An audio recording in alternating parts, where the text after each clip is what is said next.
अस्सलाम वालेकुम। I am Tanzeela Khanam and this is psychology basics intermediate lecture of psychology. पिछली video में हमने बात की थी psychology as science of soul.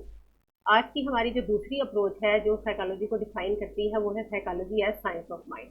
अब माइंड क्या है? माइंड जो है एक कम्युलेटिव सम है हमारी इमोशंस का, हमारी फीलिंग्स का, हमारी जो है मोटिवेशन का, हमारी कॉन्शियस और अनकॉन्शियस स्टेट का।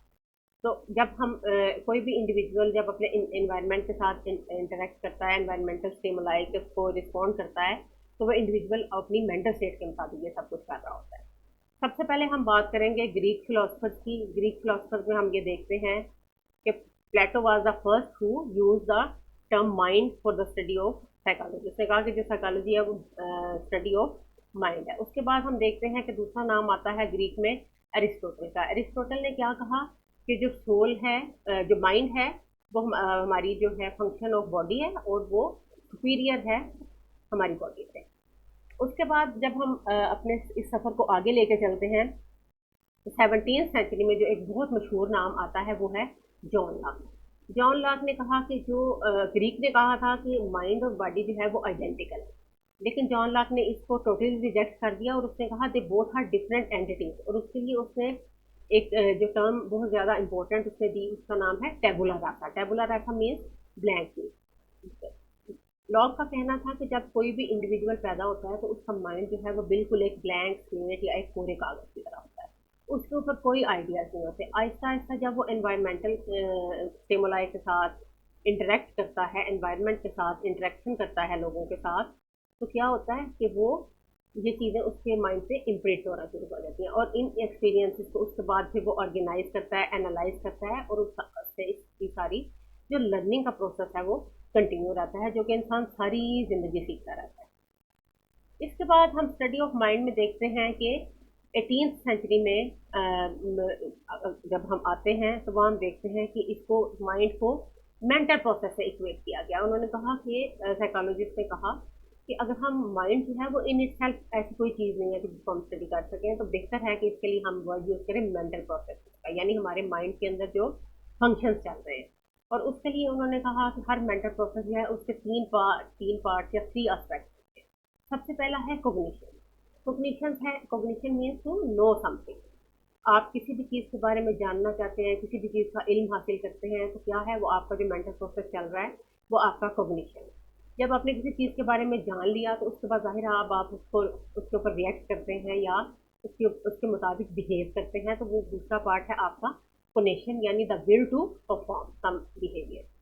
तीसरा पार्ट जो किसी भी मेंटल प्रोसेस का आता है वो है इफेक्टिव। ये आपका वो पार्ट है जो आपकी फीलिंग्स अच्छी या बुरी या किसी भी तरह की फीलिंग्स के बारे में होता है। मिसाल के तौर पे जैसे आप अपने कल दोस्तों के साथ किसी पार्टी में गए हैं, वहाँ पे अगर आपने एंजॉय किया, आप खुश रहे हैं, तो आपका इफेक्टिव पार्ट है, यानी आपकी फीलिंग्स क्या थी। अगर आप वहाँ पे उदास रहे, आपने वहाँ पे एंजॉय नहीं किया, तो आपकी फीलिंग्स अच्छी नहीं थी। तो ये तीनों जो है ये आपके हर मेंटल प्रोसेस जो है उसके अंदर ये तीन एस्पेक्ट है। फिर हम आगे आ जाते हैं 19वीं सेंचुरी में, तो वहाँ हम देखते हैं कि अब जब जब साइंटिफिक स्टडी ऑफ साइकोलॉजी शुरू हुई कि वुल्फ ने 1879 में जो लैब बनाई थी लिप्जिग यूनिवर्सिटी में, वहाँ पे इसने वुल्फ ने भी साइकोलॉजी को स्टडी ऑफ मेंटल प्रोसेसेस का नाम दिया। और उसके लिए उसने इनको इसको स्टडी करने के लिए उसने जो तरीका यूज़ किया, उसने कहा कि इंट्रोस्पेक्शन का जो तरीका है या मुशाहिदा बातन उर्दू में हम इसको कहते हैं, वो जो है इस्तेमाल किया जाना चाहिए इंडिविजुअल्स को स्टडी करने के लिए साइकोलॉजी में। इसमें क्या होता है कि एक इंडिविजुअल अपने मेंटल स्टेट, अपने मेंटल प्रोसेसेस का खुद से जो है वो एग्जामिनेशन करता है और उसके बाद क्या करता है कि वो उसको खुद रिपोर्ट कर रहा होता है। उसको खुद रिपोर्ट करता है और उसके बाद जो है ना वो बताता है कि भाई मैं इस वक्त क्या सोच रहा था, इस वक्त मेरे दिमाग में क्या चल रहा था। तो ये सारी जो स्टडी है इंट्रोस्पेक्शन कहलाती है। उसके बाद इसके साथ जो काम किया वो टिस्टर ने बहुत ज़्यादा काम किया और उसने भी यही कहा कि साइकोलॉजी जो है वो स्टडी ऑफ मेंटल प्रोसेस है। इसके बाद हम अगर बात करें, जिस तरह हमने बात की एस्पेक्ट्स ऑफ मेंटल प्रोसेस की, इस तरह हमारा जो माइंड है जिसको हम स्टडी कर रहे हैं उसके भी डिफरेंट पार्ट्स हैं, डिफरेंट लेवल्स हैं, जो कि साइकोलॉजिस्ट ने बताया। अब इसका जो सबसे पहला पार्ट है वो है कॉन्शियस पार्ट, यानी कॉन्शियस लेवल ऑफ माइंड। वो चीज़ें जिनसे हम करंटली अवेयर हैं, इस वक्त हमें जो है वो चीज़ें, मिसाल के तौर पे आप यहाँ पे मेरा लेक्चर सुन रहे हैं तो इस वक्त भी आपके कॉन्शियस में ये चीज़ है। पीछे अगर कोई डोरबेल बज रही है, कोई फ़ोन आ रहा है, कुछ बात कर रहा है, तो वो आपके कॉन्शियस में नहीं है, क्योंकि इस वक्त आपका फोकस जो है वो मेरे इस वीडियो पे है। दूसरे नंबर पर जो लेवल आता है वो है सबकॉन्शियस लेवल। वो कंटेंट जो आपका मेंटल कंटेंट जब कॉन्शियस को छोड़ देता है और आपके थोड़ा पीछे चला जाता है, तो वो सबकॉन्शियस बन जाता है। मिसाल के तौर पे मेरी वीडियो का जो पिछला हिस्सा है वो इस वक्त आपके सबकॉन्शियस में जा चुका है। और रिसर्चर्स ये कहते हैं कि जो सबकॉन्शियस है यही आपकी लाइफ को कलर देता है, क्योंकि इसी में आपकी सारी मेमोरीज हैं, आपके पिछले सारे वाकयात जो आपकी ज़िंदगी में हुए, जो कल हुए, जो परसों हुए, जो 10 साल पहले हुए, वो सारे आपके सबकॉन्शियस में मौजूद हैं, और यही आपके बिहेवियर को, आपकी पर्सनैलिटी को डिटरमिन करता है। तीसरा और बहुत इंपॉर्टेंट पार्ट, जो कि बहुत मेजर पार्ट है हमारे माइंड का, वो है अनकॉन्शियस। इसमें क्या है, हमारी सारी जो फॉरगॉटन मेमोरीज हैं, हमारी जो डिप्रेस थॉट्स हैं, वो चीज़ें जो हमारे लिए अनइम्पोर्टेंट हैं, वो चीज़ें जो हमारे लिए तकलीफ दे हैं, या वो चीज़ें जो हमारे लिए एम्बेरसिंग हैं, उनको दबा दिया जाता है अनकॉन्शियस से। अब जो सबकॉन्शियस है ना, वहाँ पे वो एक्सेसिबल है, इसको आप एक्सेस कर सकते हैं किसी ना किसी तरह। लेकिन जो आपका अनकॉन्शियस है ना, वो आपका एक्सेसिबल अनएक्सेसिबल, उसको आप एक्सेस नहीं कर सकते अनलेस कि आप डिफरेंट किस्म की साइकोथेरेपीज या डिफरेंट थेरेपी साइकोलॉजिकल मेथड्स हैं जिनको आप यूज़ करके अनकॉन्शियस को अप्रोच कर सकते हैं। और इसके एक बहुत इंपॉर्टेंट तरीका इसमें साइको एनालिसिस है, क्योंकि ये कहा जाता है कि मेंटल हेल्थ जब आपकी इफेक्ट हो रही होती है उन चीज़ों की वजह से जो आपने रिप्रेस की हुई है, भरी की हुई है, या जिनको आप भुला देना चाहते हैं, अपने ब्रेन में नहीं लाना चाहते, तो उसके लिए फिर डिफरेंट तरीके जिस तरह साइको एनालिसिस यूज़ किया जाता है, ताकि आपकी अनकॉन्शियस स्टेट को कॉन्शियस में लाया जाए। उसके बाद हम थोड़ी सी अगर बात करें कैरेक्टरिस्टिक्स ऑफ माइंड की, कि माइंड बेसिकली है क्या। पहले मैंने आपको बताया कि माइंड आपका कम्युलेटिव सम है, आपकी फीलिंग्स का, आपकी सारे इमोशंस वगैरह, ठीक है।